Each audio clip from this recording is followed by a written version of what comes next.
Eu queria primeiro dar boa noite a todos e sejam bem-vindos mais uma vez a mais uma palestra do nosso ciclo de atualização. E muito obrigado pela participação desses encontros. Ao longo desses encontros, a gente tem aí um público fiel nessas palestras. E agradecer mais uma vez ao CEFO por toda a assistência que tem nos dado.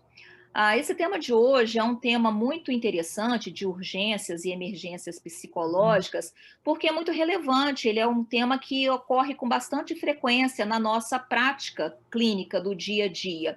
A gente se depara com alguma frequência com situações que envolvem o emocional dos pacientes e muitas vezes a gente não sabe como conduzir de uma forma adequada.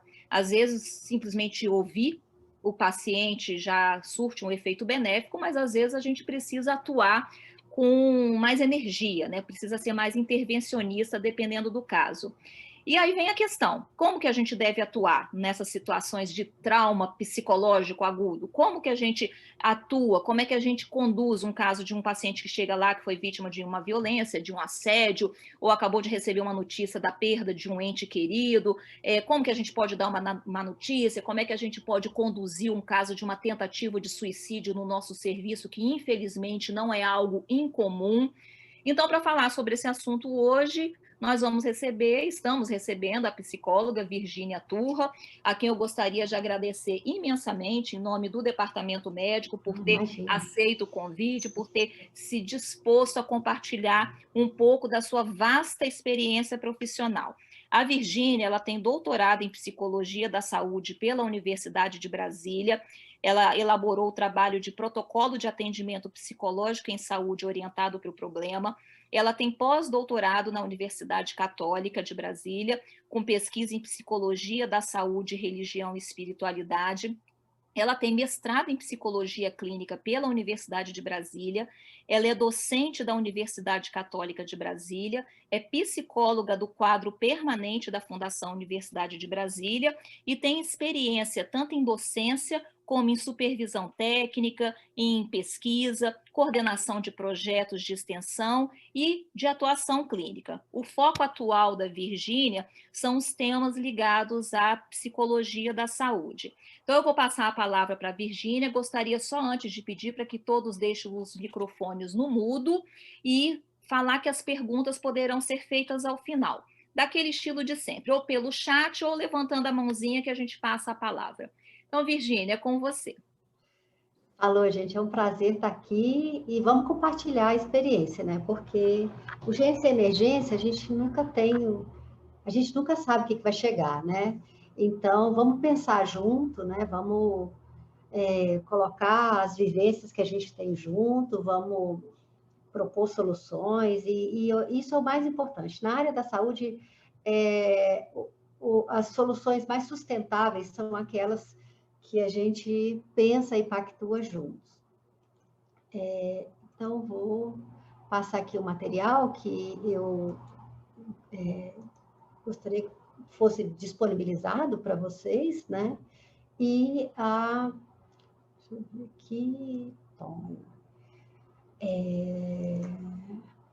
Então, eu tenho...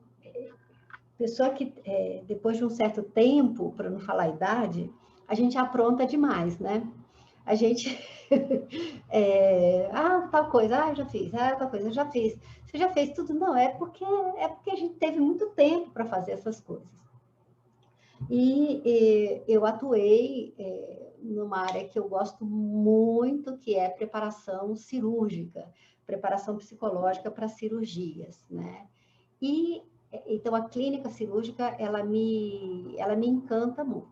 E lá estava eu, mas assim, como vocês sabem, dentro de uma unidade hospitalar, o pronto-socorro, o pronto-atendimento, ele é de todo mundo. Tem a equipe do pronto-atendimento, mas toda e qualquer pessoa que está, seja na maternidade, na oftalmologia, na clínica médica, na UTI, seja o mais ocupado ou mais desocupado dos seres dentro do hospital, pronto-socorro é aquele lugar em que a gente, assim, por sermos profissionais de saúde, a gente está sempre disposto a ir lá e vamos coisar e vamos dar uma força, né? Porque, afinal de contas, é urgência e emergência.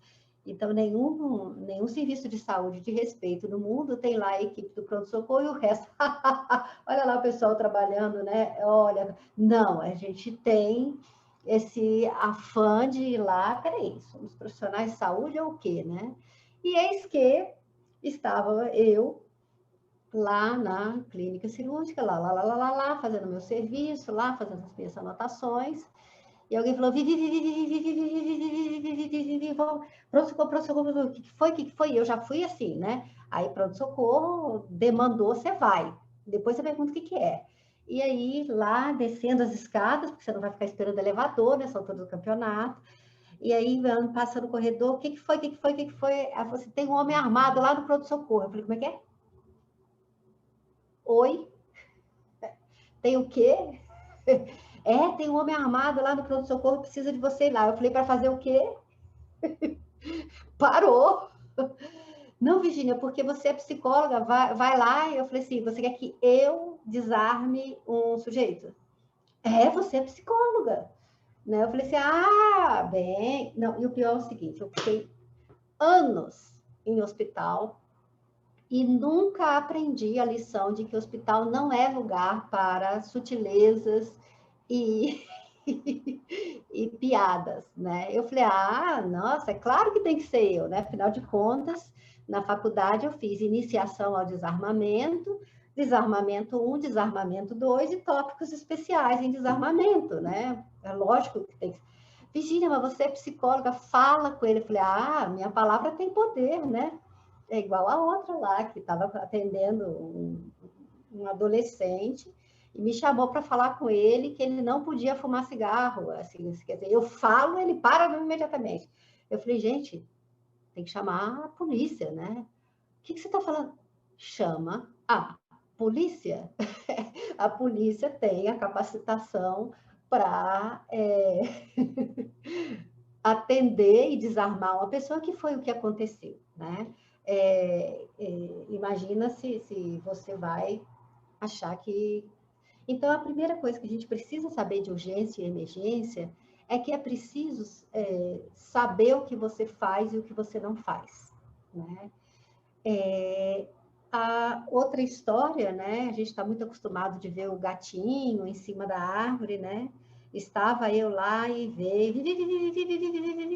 Tá, o que foi? Não sei o que.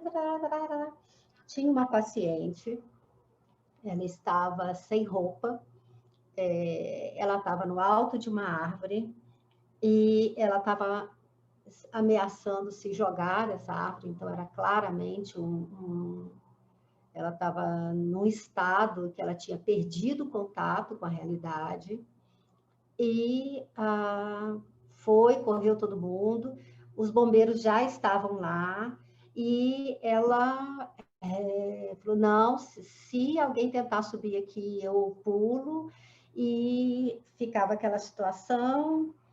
E aí, como vocês sabem, uma situação como essa começa a juntar gente. E aí a gente pôde, de fato, atuar. O que nós fizemos? Primeira coisa, organizar o ambiente. Então, afaste os curiosos, vão passando, não tem nada para ver aqui, tá tudo ok, licença, com palavras educadas, mas afastando as pessoas e deixando no local só mesmo as pessoas que podem, de fato, fazer alguma coisa. E aí até que uma colega, que é uma psicóloga que eu considero genial, ela falou assim, pera um pouquinho, como é que é o nome dela? É fulana. Ela falou assim, fulana, oi, o que é que você está fazendo aí?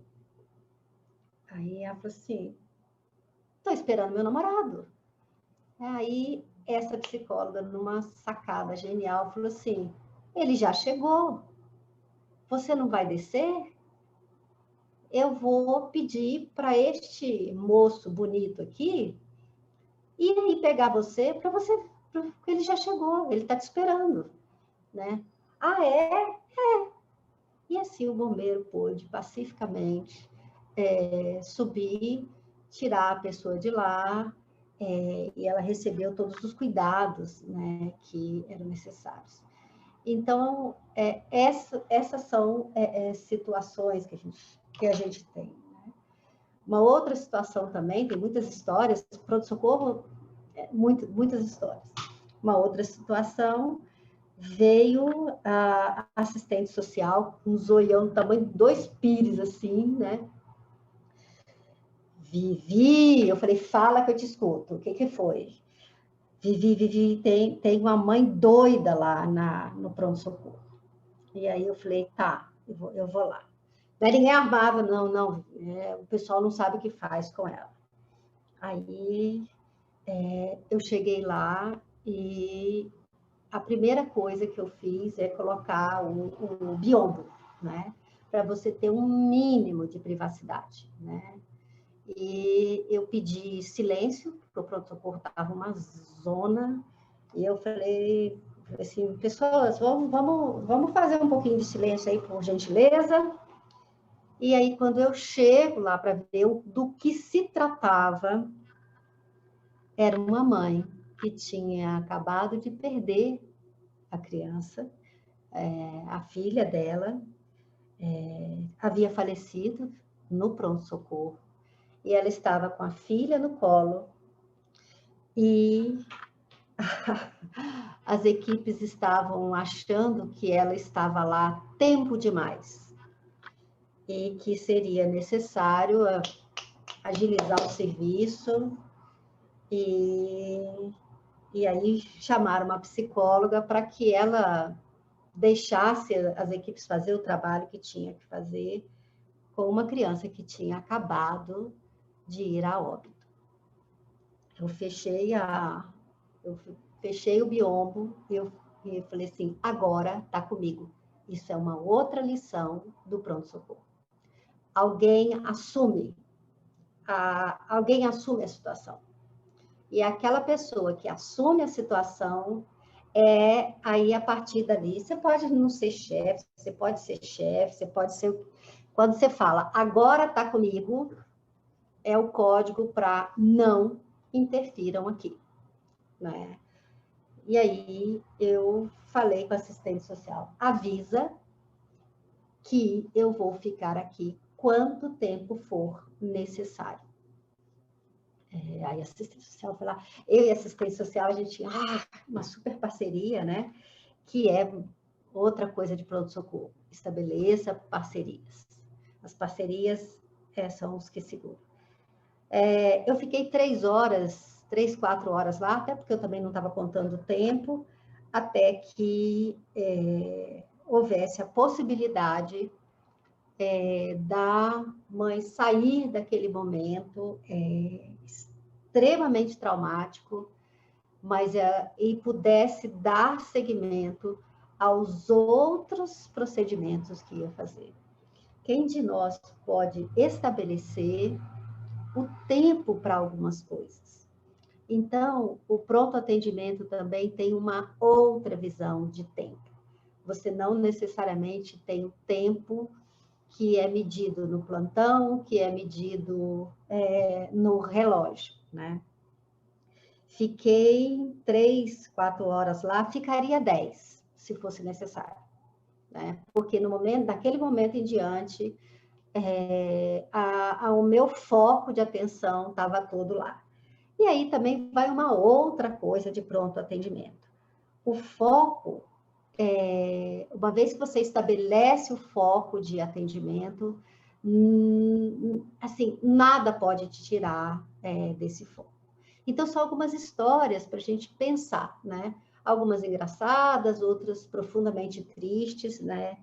O pronto-socorro, ele mobiliza muito as pessoas emocionalmente, de todas as formas, do menor ao maior, do caso mais sem sentido, até mesmo aquela urgência, emergência.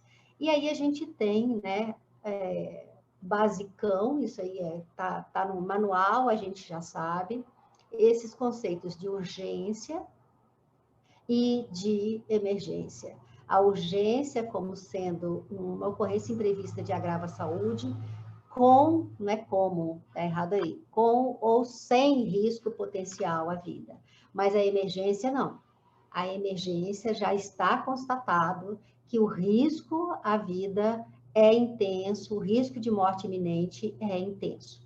E é a partir daí que surgiram todas as classificações de risco, que agora está bem popularizada nos hospitais, já está bem absorvida para os hospitais, que é o verde, amarelo, vermelho. Verde é observação, amarelo pode se tratar de uma urgência, e vermelho claramente é uma emergência. A gente também, em urgência e emergência, a gente tem toda a rede hospitalar e de saúde, que formam, né, todos os níveis de atenção básica e toda essa rede. Também é uma outra coisa característica de urgência e emergência. Nenhum serviço por si só dá conta da urgência e emergência. Essa rede, ela é muito importante. Às vezes, para o usuário, para o paciente, para a pessoa, fica parecendo que você está terceirizando. E isso é uma cognição difícil da gente trabalhar, porque aquilo que a gente chama de rede, ele está me mandando para um outro hospital porque você aqui não tem condição. Mas tanto as UPAs, quanto a atenção hospital, quanto a atenção, tudo, desde da pessoa que está em atenção residencial até a emergência mais grave, né? E aí a gente vem, quando fala de emergência mais grave, a gente vem com todas as questões ligadas, né, aos desastres. A gente lembra de alguns desastres que a gente teve, porque existem urgências e emergências de várias ordens, né? A OPAS define esse desastre como uma ruptura grave no funcionamento de uma comunidade, sociedade, causando perdas humanas, materiais, econômicas e ambientais generalizadas. Aí tem um quantitativo aí que a OPAS coloca, que é muito interessante, que excede a capacidade da comunidade ou sociedade afetada lidar com a situação. Esse conceito da OPAS, ele tem uma relação muito direta com o conceito de trauma. Porque quando você fala em trauma, você fala de um evento estressor de tal ordem que a estrutura que a pessoa tem, se a gente for ficar chique aqui, a gente vai falar de estrutura egóica, mas a gente está falando mesmo da capacidade de cognição emocional, corpórea, né, de toda capacidade afetiva da pessoa de lidar com aquele evento. Nota que ele tem esse paralelo no conceito de desastre da OPAS.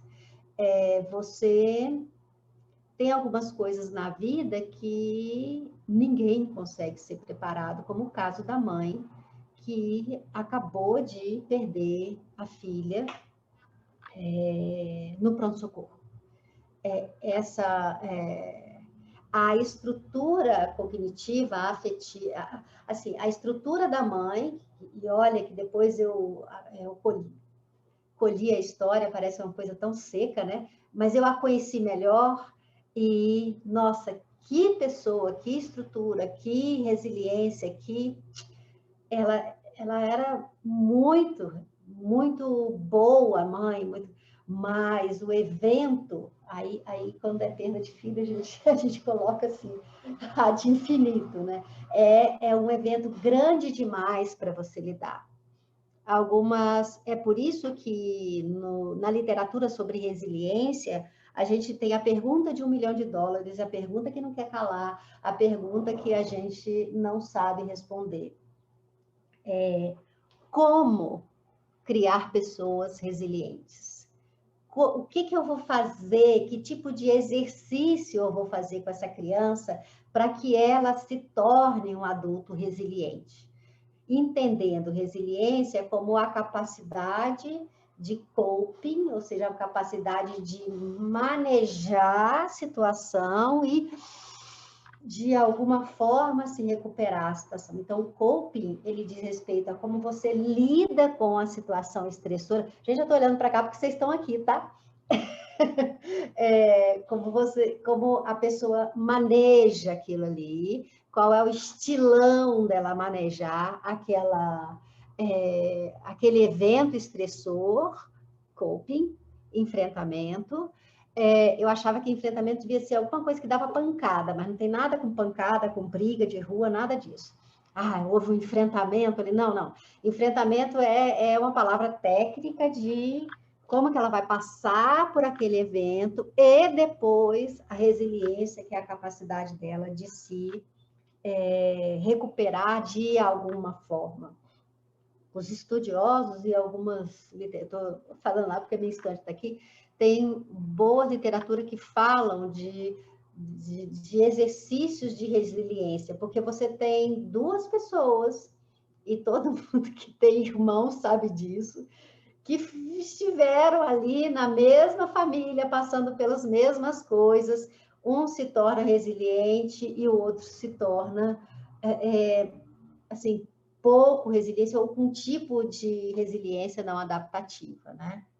Então, quando a OPAS então, fala de desastre exatamente como isso. A gente lembra aqui, né, também o conceito de situações inesperadas, né?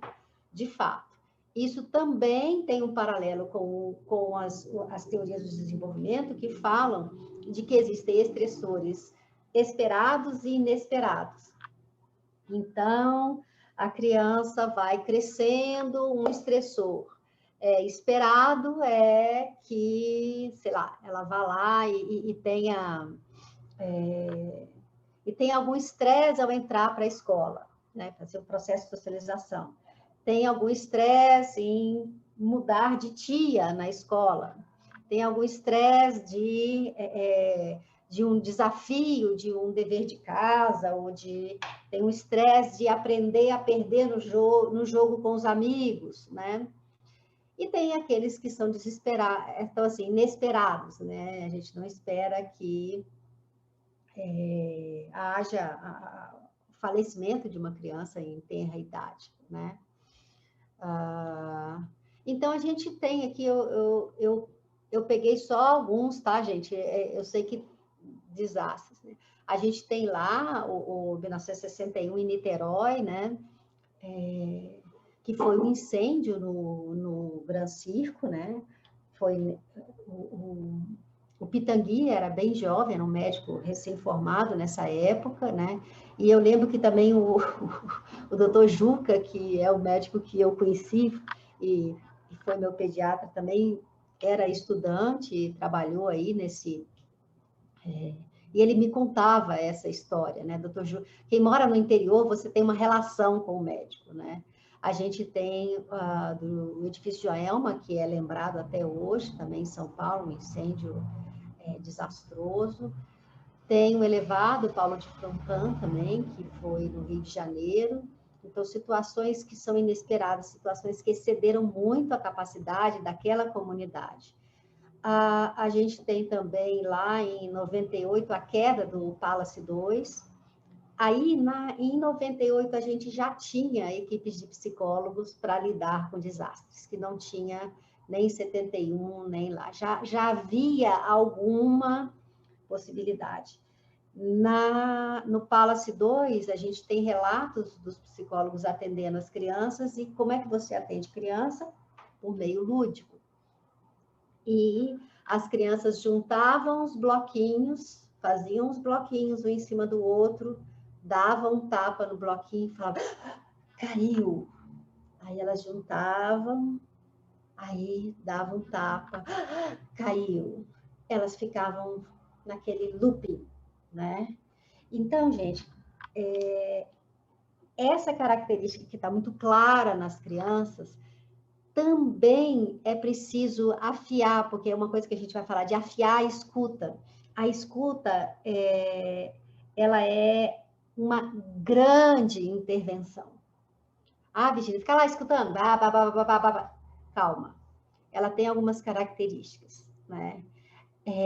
Uma das coisas que você faz no atendimento em urgência e emergência, tanto para a pessoa que... Emergências, as pessoas não estão falando que ela está lá desmaiada, mas para os familiares ou para as coisas, é fazer a escuta. E não se... Cuidado na hora de diagnosticar que a pessoa está com o pensamento alterado, com o fluxo do pensamento alterado. Cuidado. Existe uma característica que hoje a gente já está chamando a atenção, de patologização de algumas situações que não são patológicas. E é exatamente esse looping que a gente via nas crianças do Palace. Ela faz o bloquinho, caiu. Faz o bloquinho, caiu. Faz o bloquinho, caiu. As pessoas chegam e falam assim, olha, sei lá, eu fui trabalhar hoje, quando eu cheguei lá na empresa, me chamaram lá no departamento de pessoal e eu estava demitido, né? E, sei lá, estava, não sei, eu estou aceitando outros exemplos. Aí, como é que pode? Como é que pode, né? Porque ontem eu falei assim, até ontem eu estava ali falando, mas como que pode? Mas aí eu peguei o carro, fui lá, e aí quando eu cheguei lá, estava demitido.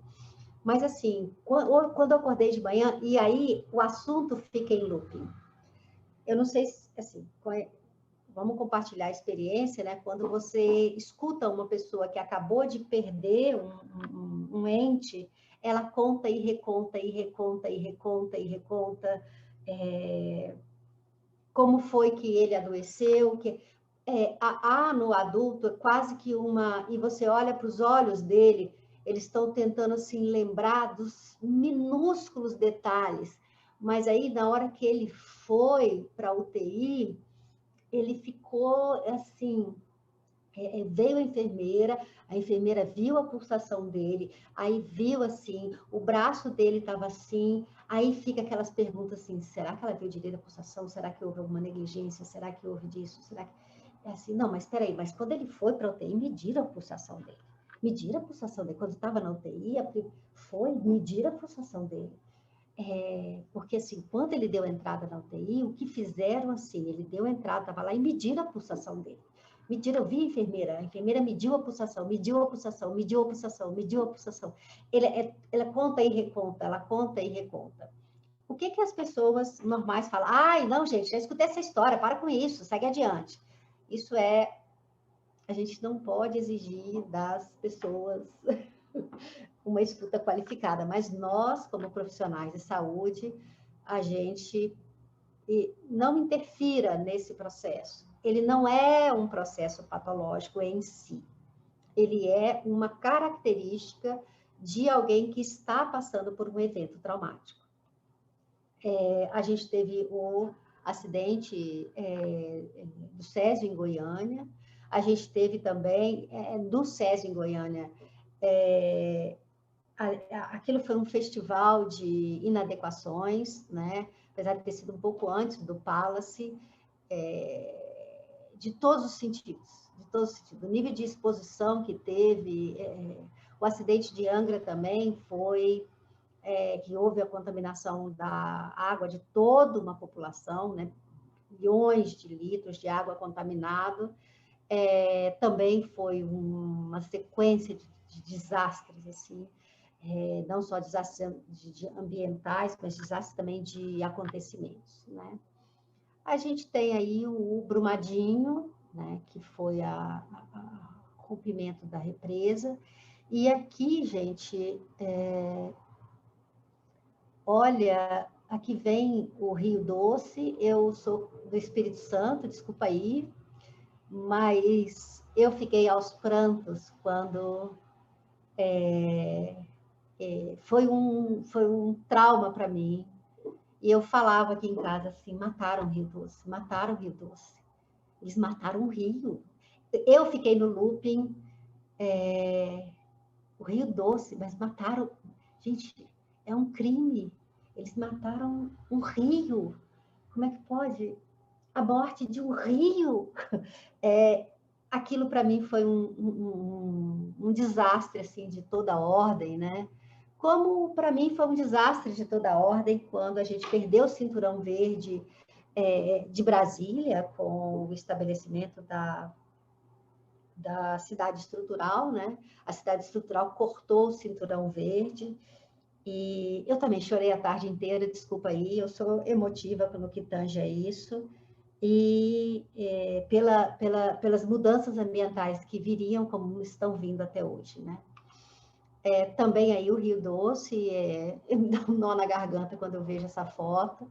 E também o Rio Pomba e Paraíba do Sul, a gente tem nessa sequência do Rio Pomba, que tem sido, de fato, contaminado pelas indústrias de papel há muitos anos. Então, se você pesquisar os índices de ocorrências oncológicas nessas populações ao longo do Rio Pomba, ali no noroeste do estado do Rio, eles são absurdos. Ou seja, você tem um índice aqui da população e você tem alguns desvios padrões acima, o índice de eventos oncológicos na população com uma expectativa de vida bem menor, e isso já está aí desde os anos final 70, 80, a contaminação começou ali, foi final dos anos 70 e 80 que as indústrias de papel, né, lançam seus dejetos ali no Rio Pomba, né? Pomba e Paraíba do Sul, que eles são contínuos, né? A gente tem também as enchentes, né? E no Piauí já é esperado também a enchente quase todo ano, né? E a gente tem os desastres, que foi quando a gente desenvolveu, a gente que eu falo, gente, é profissional de saúde, né? Os profissionais de saúde, Defesa Civil em Brasília, ela começou em 83, eu acho que foi 83 que foi estabelecido o primeiro, foi montada a Defesa Civil de Brasília com os treinamentos específicos para desastres, né? Então, a gente está falando, então, de uma tecnologia que desculpa, assim, anos 80, foi ontem, né? Quer dizer, não foi ontem, mas assim, os desastres aéreos que a gente está tendo hoje, os nossos índices de coronavírus, a gente está tendo assim, uns 30 desastres aéreos por dia, né? A gente desenvolveu muito o atendimento, tecnologia de atendimento às vítimas e aos familiares. Foi aí que se estabeleceu padrões de comunicação, foi aí que conseguiu se estabelecer. Eu estou lembrada também de um outro desastre, esse eu não acompanhei de perto, mas foi uma das minhas professoras estava lá em Maputo, que é a capital de Moçambique, quando houve nos anos 2000, início dos anos 2000, houve a explosão de um depósito de bombas, ainda da guerra lá dos final dos anos 80, que foi a guerra África do Sul, Moçambique, que a gente chamava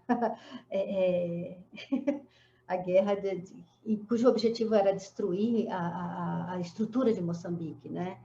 Que a gente ainda estava na Guerra Fria, ou seja, tinha um lugar lá que eles estavam com todas essas coisas e houve essa explosão.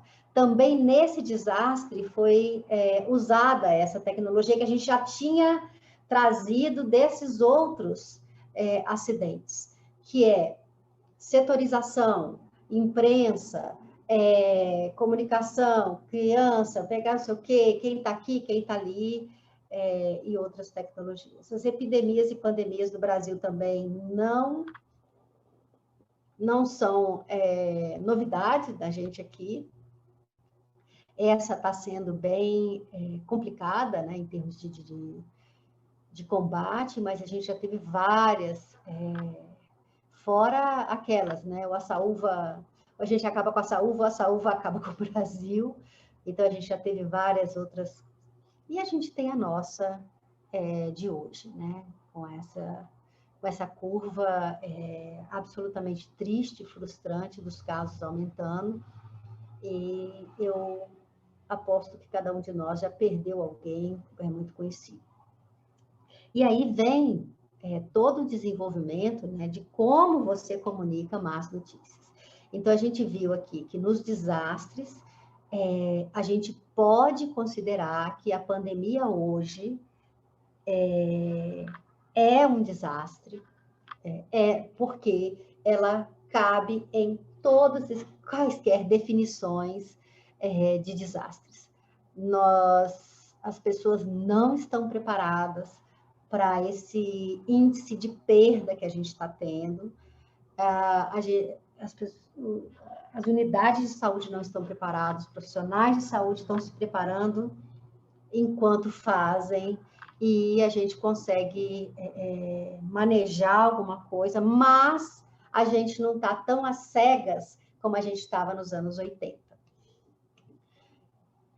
Comunicação de más notícias, eu também aposto que aqui a gente vai ter várias histórias de como uma notícia foi dada de uma maneira rude, inadequada, ruim, e como que isso é feito. No hospital, o que era uma má notícia na clínica cirúrgica? Apesar da gente ter hoje exames de imagem que são muito bons, muito detalhados, quando ocorre o ato cirúrgico, a gente nunca sabe o que vai ter lá, né? Então, tem todo hoje um pré-cirúrgico. Hoje as pessoas já assinam, sabendo dos riscos que podem ter na cirurgia. Então, o que de pior havia era, olha, na cirurgia a gente viu que o seu caso é muito mais grave do que era antes. Comunicação de óbito, comunicação de coisa... Levanta a mão aqui quem já esteve envolvido, porque dentro da instituição hospitalar, a comunicação de óbito cabe ao profissional médico. Isso não significa que você tem que deixar o colega médico lá sozinho, vazar dali e falar assim, e aí, como é que foi? Tudo bem? Não. Em que pese, que é ele que vai falar as palavras, é muito importante o aporte de todos os profissionais da saúde. Qualquer profissional da saúde. Estar junto ali. Isso é um fato que... gente, lidar com urgência e emergência, a gente tem que estar junto. Porque é tudo ao mesmo tempo agora, né? Então, a comunicação de más notícias, né? Quais comunicações de más notícias eu já estive envolvida e foram grandes desafios, mas que precisavam ser feitos. A pessoa me liga de manhã e fala, Vivi, me ajuda? Né? Sim, bora. O que foi? O que rola? O que está rolando? O que está rolando?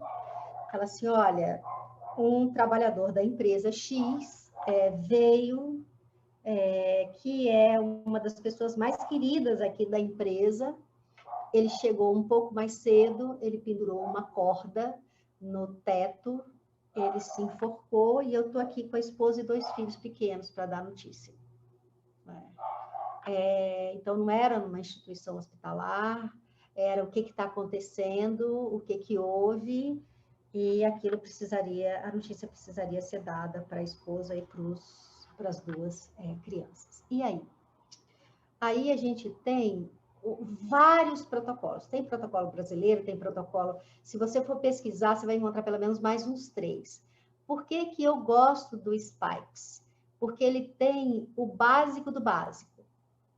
Eu botei um artiguinho que fala do Spikes no ensino médico, mas ele é válido para qualquer profissional de saúde. Quando fala de setting up, preparando-se para o encontro, é você, de fato, fazer aquilo lá do foco, né? Ok? Agora eu vou para lá, eu não vou ficar aqui no meu celular, eu não vou me preocupar com a minha hora de almoço, eu vou,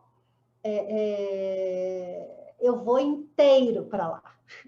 Isso é muito importante. Isso faz uma grande diferença.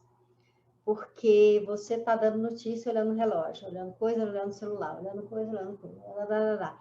Você não está ali. E a definição da escuta qualificada significa você estar ali.com.br. Não dá para você estar ali com hora marcada. A outra coisa é percebendo o paciente. Por mais que eu sei que nós somos mentes brilhantes de fazer 3, 4 coisas ao mesmo tempo, você faz 3 coisas ao mesmo tempo. Mas você não pode exigir que um paciente que está sob o impacto e que vai estar sob o impacto de uma notícia tenha cabeça, tenha coração, tenha corpo, tenha ser para fazer tudo ao mesmo tempo. Você dá conta, ele não. Então, fique ali, né? Fique ali. Perceba o paciente. Ele está tenso? Ele está nervoso? Ele está preocupado? Ele está esperançoso? Ele está rindo de nervoso? Ele está em pé? E aí, esse setting up também, não só o setting de você estar ali inteiro, para de bater no microfone, Virgínia, não só você estar ali inteiro, mas você ter uma ambiência mínima. Nós estamos falando em hospital, que significa ter um banco para sentar. Teve uma outra ocorrência também, de que uma criança foi a óbito. No exame, ela era um bebê que nasceu com graves problemas, ele já tinha, acho que 3, 4 meses, ele ia fazer uma radiografia. 2 membros da equipe médica, 2 membros da equipe de enfermagem, assim, a mãe, 2 auxiliares, por acaso estavam ali na hora de fazer a radiografia, segura o bebê ali, o bebê, pá! O bebê foi a óbito ali na frente de todo mundo, né? Eu peguei a mãe, porque nessa hora o setting ali foi esse contato corporal, e eu saí, tirei a mãe de lá e pá! Abri a primeira secretaria que estava na frente, eu falei assim, você pode nos dar licença? Eu não sei com que voz, deve ter saído do intestino a voz, assim. Ela, sim, sim, sim, sim, sim, sim. Ela saiu e eu, pum, sentei a mãe ali. E ali a mãe pôde, aí chegou a coisa, chegou a cunhada, chegou o pai, chegou, e ali foi o setting. Foi a primeira porta que eu achei, sabia nem que estava escrito dentro dela, mas ali foi o setting para aquele acolhimento. Então, assentar também. Eu não sei se vocês já viram isso, mas também não vai ficar procurando isso no YouTube, tá, gente? Isso aqui é a louca que gosta de ver essas coisas, que fica estudando essas coisas, que fica procurando essas coisas. Em muitas cenas que passam na televisão de desastre, quando você dá a notícia para a pessoa perde a força das pernas. Então, não dê uma notícia ruim com uma pessoa em pé. Né? Isso senta a pessoa. Senta a pessoa. Não, eu estou bem aqui. Senta, por favor. Né? Senta, por favor. Né? Eu também tive num hospital, né? Eu estava fazendo um serviço outro lá no hospital, não tinha nada a ver com a história, e foi na epidemia de... Aquela, gente, que era transmitida pelos ratos, eu esqueci o nome, que teve aqui. Oi? Leptospirose. E aí tinha pelo menos uns 8 membros da família conversando alegremente, né? Assim, dizendo, ele foi lá, foi internado hoje. Pois é, que coisa, né? Tão saudável.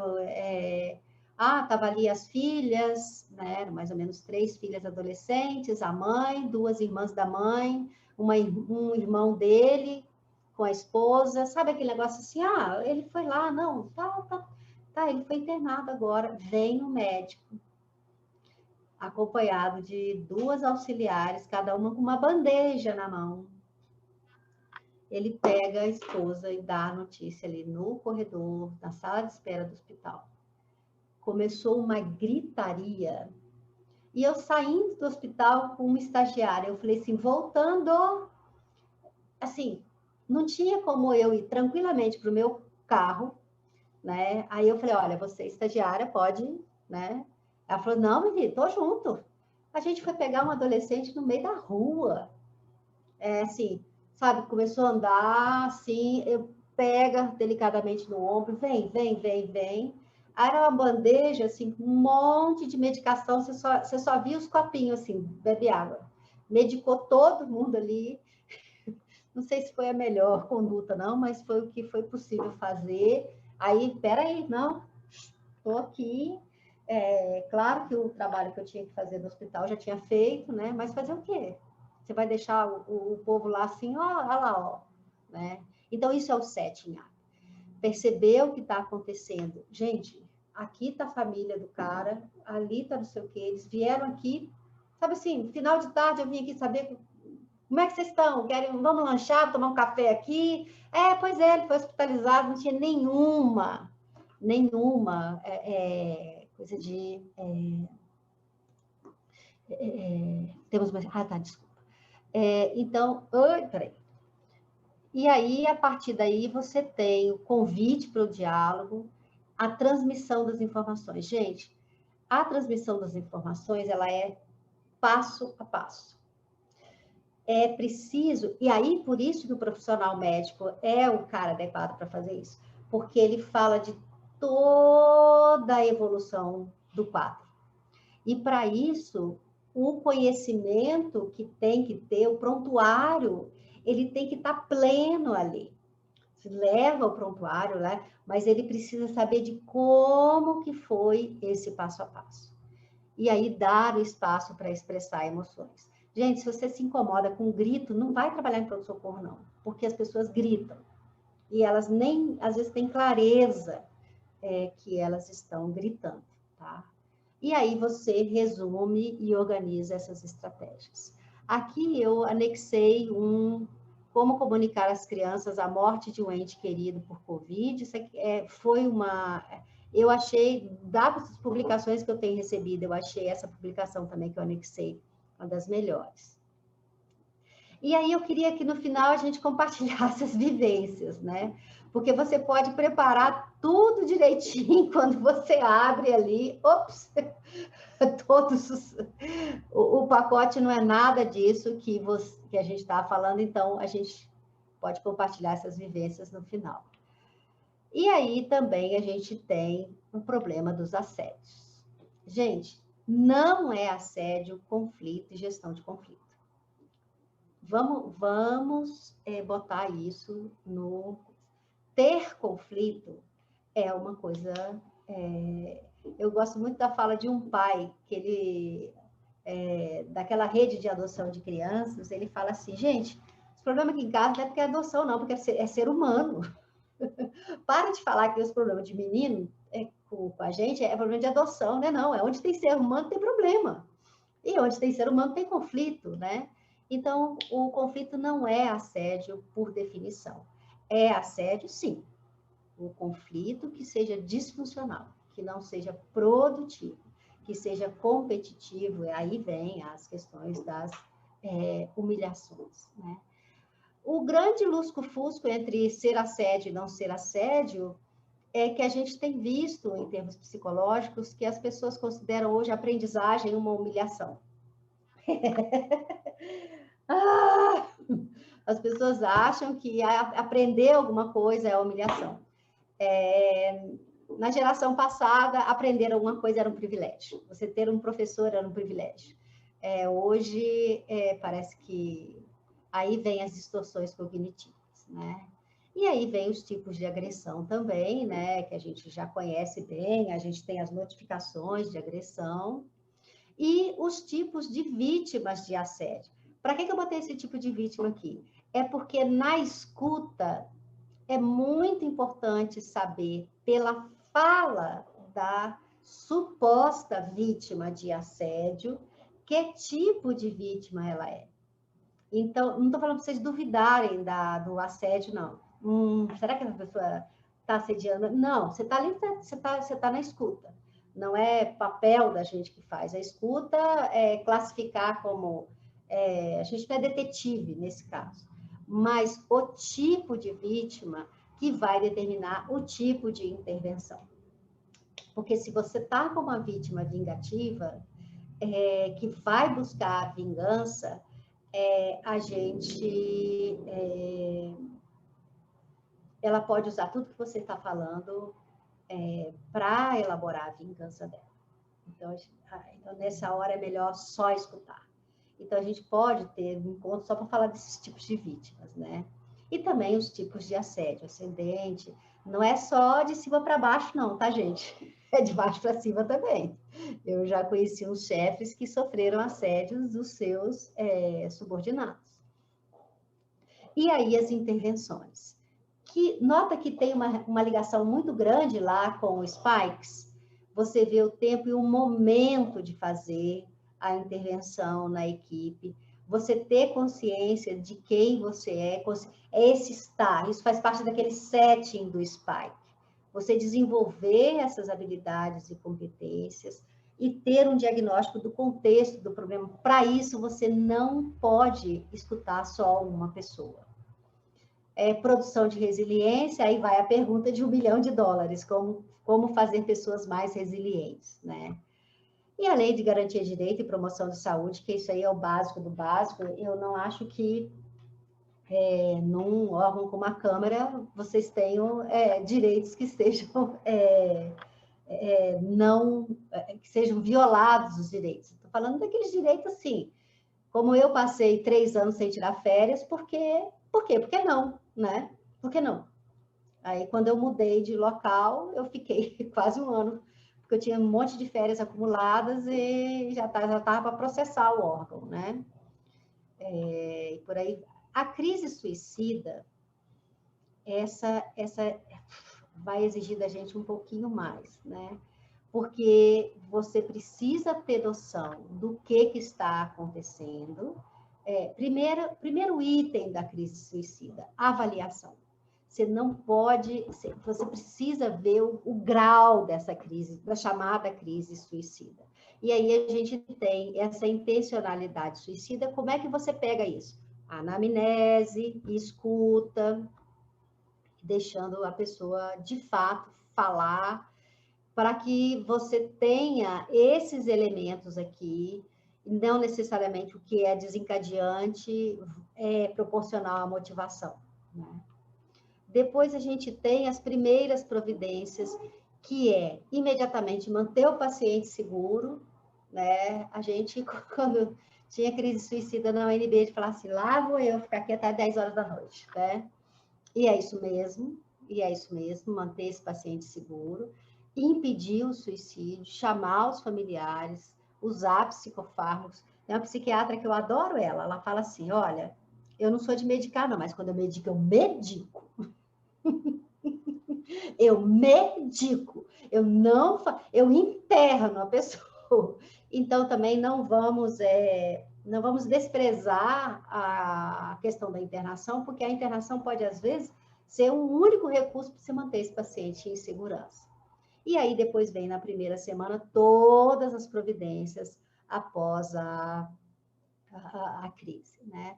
A gente tem aqui também o que pode ser mudado, né? E o que não pode ser mudado na vida da pessoa. O que pode ser mudado, gente, a gente está falando de coping aqui o tempo inteiro. Então, a psicoterapia de crise, ela é muito mais interventiva do que uma psicoterapia pessoal, de autoconhecimento. em que você tem um conjunto de... você tem estratégias de médio e longo prazo. A psicoterapia da crise suicida é o que... Você sabe que estagiário não é gente, né? Não sei quantos de vocês aqui tiveram estagiário. Então, os estagiários, eles inventam coisas que eu... E eu, como eu adoro as invenções deles, a gente tem uma relação muito boa. Então, eles inventaram assim, Virginia, é que nem aquela música, né? Entre por essa porta agora, você tem meia hora para mudar a minha vida. Eu falei assim, é tipo isso. Então, eles ficavam assoviando essa música atrás de mim quando tinha alguma crise lá, né? E eu falava, ok, Santa Adriana, calcanhoto. Então, sobre o psicoterapeuta, a gente botou assim, ele é mais ativo. A gente fala em transfusão de esperança, em botar os recursos egóicos para funcionar, né? Capacidade de pensamento, de fazer orientações muito claras para a pessoa. Depois da crise suicida, pode ter uma psicoterapia de longo prazo? Nossa, é tudo que a gente torce, né? Mas a gente precisa tirar ele da crise suicida. E aí a gente tem as duas coisas que a gente estava falando, né, do coping e enfrentamento, que é a forma de lidar com a situação, que pode ser adaptativa ou desadaptativa. Adaptativa quando produz saúde, desadaptativa quando não produz saúde. Então, pode ser... E aí a gente não despreza nenhuma forma de manejo da situação. Quando eu estou com estresse, o que eu faço? Eu rezo. Tá. E eu estou falando isso por conta da pesquisa lá do pós-doc. Tá, essa pesquisa, você reza. E aí, o que acontece quando você reza? Eu tenho mais força, eu tenho mais confiança, então é uma forma adaptativa. Como você lida disso? Menina, mas eu vou para uma gira de Exu, eu saio de lá renovada, cantei para subir. Então, a gente chama de coping espiritual religioso adaptativo. Mas eu também já negociei com sacerdotes, não vou dizer com qual religião, para não expor a religião de ninguém, e que a gente tinha uma senhora no pronto atendimento que estava com o pé cheio de bicho de pé, cheio, não tinha pouco não. E aí o médico todo, não, então nós vamos agora, né, fazer analgesia e começar. Não, doutor, é bicho? É bicho? Pode tirar não. Porque o sacerdote lá falou que você não pode matar as criaturas de Deus. E aí lá foi a psicóloga Euzinha negociar com o sacerdote a autorização, com todo respeito, para ela tirar o bicho do pé. Não só foi... Ele deu a autorização, né, para isso, como... É isso que os chineses e os americanos ficam loucos com os brasileiros em Moçambique. Porque os brasileiros que estão atuando na saúde em Moçambique, eles vão conversar com o feiticeiro, né? O feiticeiro, ele é uma autoridade lá. E eles chegam para o feiticeiro com muito respeito. E acabam tendo os feiticeiros como um agente comunitário, né? Por exemplo, os feiticeiros foram capacitados com todo respeito pelos brasileiros atuantes em Moçambique a detectar pneumonia nas pessoas com quadro de HIV, AIDS já aberto, né? E aí o feiticeiro ganhou uma importância. Então, todo mundo da tribo, todo mundo da comunidade, ele ia direto e tinha que aderir ao tratamento, porque, afinal de contas, foi uma ordem do feiticeiro. Então, é muito, muito melhor lidar dessa forma do que falar, esse bando de coisa, não veio nada, não sei o quê, lá, lá, lá. E aí vem o pessoal da saúde, tanto China e Estados Unidos, e fala assim, como é que vocês fazem? Então, eles batem lá na embaixada brasileira para poder aprender, pasme, assim, ainda há muitos bons diplomatas brasileiros por aí. E aí a gente tem, né, os alvos terapêuticos, que são especificamente os estressores, transtorno mental, e aí mais a longo prazo a personalidade, para fazer essas intervenções, né? Após o suicídio, a gente vai lidar com um conjunto enorme de emoções, né? E eu chamo a atenção aqui para pós-venção. A pós-venção, ela pode ser comunitária, e muitas vezes implica em você ir lá no local onde a pessoa cometeu suicídio ou cometeu o ato suicida e fazer ritos ali, ou a perda, né? E a gente está fazendo agora pós-venção em perda por Covid dentro da universidade. Então, várias perdas que a universidade já teve, a gente vai lá e ajuda aquela comunidade a passar por aquilo, né? Raiva, culpa, vou passar aqui. E aí, com relação às interpretações e perspectivas, eu gostaria de mostrar para vocês um livrinho chamado Zoom. Quem tem criança deve ter esse livro em casa, né? Em que você vê uma figura e fala assim, gente, o que é isso, né? É uma obra de arte? É um negócio? Será que é um detalhe? Será que é um quadro? Será que é uma mensagem, né? Mas se você olhar um pouco em perspectiva, você vai ver que é a crista de um galo, né? E que aquilo que estava ali, ele tem um contexto, né? Que por sua vez tem um outro contexto, que por sua vez tem um outro contexto, que por sua vez está numa comunidade, mas que talvez às vezes você precisa olhar o pedacinho, mas ou dar assistência a quem está lá perto, ou entender que isso faz parte de uma comunidade. Então, eu gosto muito desse livro Zoom, né? E em termos de olhar crítico, eu queria só falar para vocês o seguinte: o que fazer nas intervenções desencadeadas por desastre? Pouquíssima coisa, né? Olha só que legal. Você vai resolver uma situação sob pressão? Olha só que legal. Um período reduzido que você tem, com o uso de uma intervenção direta, focalizada, por meio do que você tiver na hora, né, que seja uma escuta, e a escuta é muito importante, e você vai tentar desenvolver estratégias e muito cuidado com a patologização daquilo que não é patológico, né? Fácil, né? Olha só que simples, né? Não, não é simples. Isso é um grande, grande desafio para todos os profissionais de saúde. E nenhum deles pode se esquivar disso, né? E é por isso que no grupo a gente tem aquele, né? Aquele que não tem a menor atenção do que está acontecendo, aquele que diz que vai ajudar e fica olhando, aquele que carrega o piano, né? Isso acontece.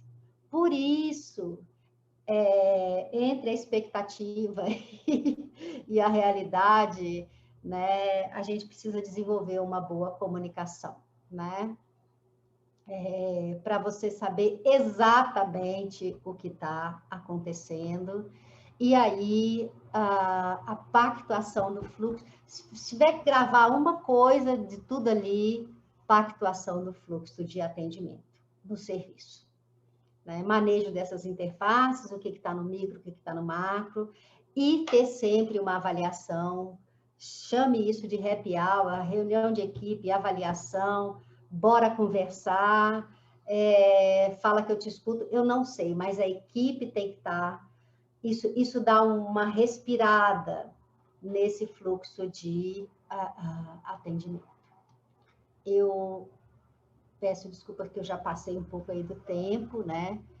E só para a gente falar um pouco dessa pactuação de atendimento, uma vez eu prestei uma assessoria para pactuação de fluxo de atendimento à dor e dor crônica num tribunal, que eu não vou lembrar o nome de qual é o tribunal, porque para mim é tudo tribunal, e eles tinham um serviço médico que estavam com muita licença médica por LER, DORT, fibromialgia e afins.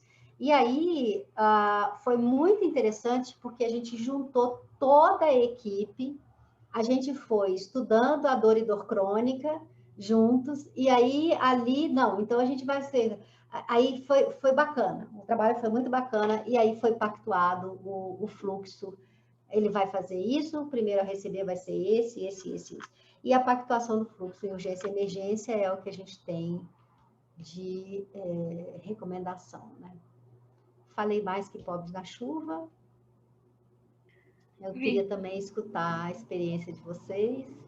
Foi excelente, muito obrigada, a exposição excelente. Eu acho assim que ampliou tanto a nossa forma, pelo menos para mim, assim, a perspectiva, a forma de você perceber o problema, a forma de atuar, essa questão da rede, né, que você precisa ter. Eu acho isso muito importante. E adorei saber que você é minha conterrânea. Você é do Espírito Santo, você é de onde? Deixa eu te perguntar. Eu sou de Mimoso do Sul. Mimoso, eu sou de Cachoeiro de Itapemirim, olha só. Cachoeiro do Itapemirim, todo mundo sabe onde é. É, Aí, para eu falar que eu sou de Mimoso, fala assim, fica do lado de Cachoeiro. fica do lado de Cachoeiro, exatamente. Pois é, então vamos abrir para as perguntas agora, se o pessoal quiser compartilhar as experiências, inclusive a questão do nosso fluxo com aquelas pessoas com tentativas de suicídio, está aberta a palavra aos colegas, quem quiser compartilhar, quem quiser falar alguma coisa.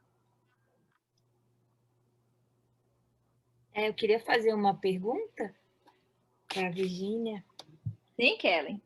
Virgínia, primeiro queria agradecer, né? Foi maravilhoso ouvir você, né? Eu acho que você falou, né? Se for para gravar uma coisa, que essa questão da pactuação, né? Mas eu acho que assim, o que eu estou tirando assim, de precioso aqui do que você trouxe para a gente é a questão da escuta mesmo, né? A questão de você estar presente ali seja para ouvir, né? Seja para dar uma notícia, né? Então, eu acho que isso foi muito rico, assim, para a gente, né? Que a gente trabalha em saúde mental e, de alguma forma, já tem essa escuta, né? Tá, de alguma forma, habituado, mas eu acho que, né? Pensar isso nesses outros ambientes que não o atendimento ambulatorial só, né? Eu acho que isso é muito importante. E eu queria fazer uma pergunta em relação à questão do suicídio, né? Tá. Pela sua experiência, se você consegue, eu sei que não tem como prever, né? Se aquela pessoa, o grau, né? Como você falou, o grau da crise, né? Mas se você tem alguns elementos assim que podem, assim, eu queria que você falasse um pouquinho mais disso, né? Que elementos que a gente precisa estar mais atento, quais os sinais que a gente pode avaliar melhor para avaliar esse grau, né? Se uma pessoa realmente está prestes a cometer, se já tem plano, enfim. Queria te ouvir um pouquinho em relação a isso. Deixa eu só fazer uma observação com relação à escuta. Eu sou a Maria da Planilha, né? Você sabe a Maria Planilha? Sou eu. E aí no hospital, né? Eu fiz um levantamento de 1.200 atendimentos, né? Que a gente tinha feito lá, e eu fui marcando qual foi a intervenção de eleição. Assim, mas por 60% dos atendimentos, a intervenção de eleição era escuta. E eu fiquei muito impressionada com isso. Aí os outros 40% estavam em orientação e alguma intervenção, técnicas respiratórias ou outras coisas que a gente fazia lá. E mais aquele monte de coisinha, né? Mas a escuta era a principal. Lelê, eu tive com ela num congresso no final do ano passado. Gente, Lelê é Maria Helena de Souza Franco, uma das maiores autoridades em desastres e luto no Brasil. Porque você sabe que o alto clero é assim, Lelê, Zé, tava Lelê, tava Zé, tava um monte de gente, tava todo mundo na mesa. O baixo clero, você tem que chamar assim, o glorioso, excelentíssimo, senhor, mas o alto clero, que sabe que a gente que já errou demais na vida, a gente trouxe Lelê aqui para falar com a gente antes da pandemia. E aí juntamos os psicólogos todos da universidade no auditório, e teve uma psicóloga que falou assim, mas Lelê, eu às vezes fico tão frustrada que chega uma pessoa e eu vou fazer só uma escuta. Bicho, aquela senhora super bem educada, falou assim, você nunca mais fale que é só uma escuta. Eu falei, Maria, isso aqui, a mulher vai levantada da cadeira. Ela falou, você nunca mais fale que é só uma escuta. E aí foi, né? A mulher que manteve a calma em desastres de avião, em tudo lá. E ela foi bem, e aí ela falou bastante sobre o só uma escuta, não é só uma escuta, é na escuta que a pessoa se organiza, né? E um dos resultados do meu pós-doc, porque no meu pós-doc eu fiz a seguinte pergunta: quais eram as boas práticas de assistência espiritual e quais eram as más práticas de assistência espiritual para o paciente? A minha orientadora, que é uma fofa, ela queria que eu pegasse só as boas práticas. Eu falei assim, não vou pegar só não, porque você não trabalha no hospital, eu trabalho. Eu sei que tem más práticas lá, eu já vi várias acontecendo. Você quer que eu te conte? Não, Virgínia, você é muito bruto. Sou. Eu vou pegar as boas e as más.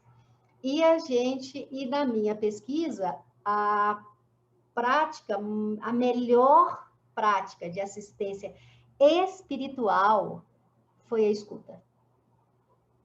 Foi a escuta. As outras eram ter um serviço organizado, ter coisa, aí vem o fluxo de atendimento. Tá?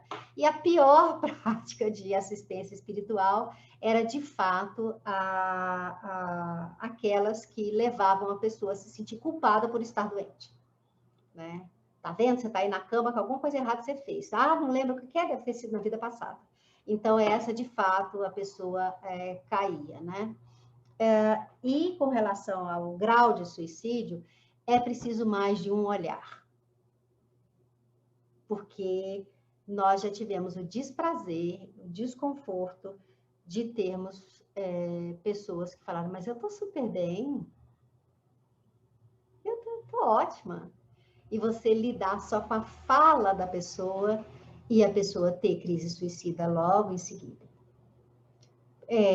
Então, assim, a gente na psicologia, a gente foi capacitado a não julgar.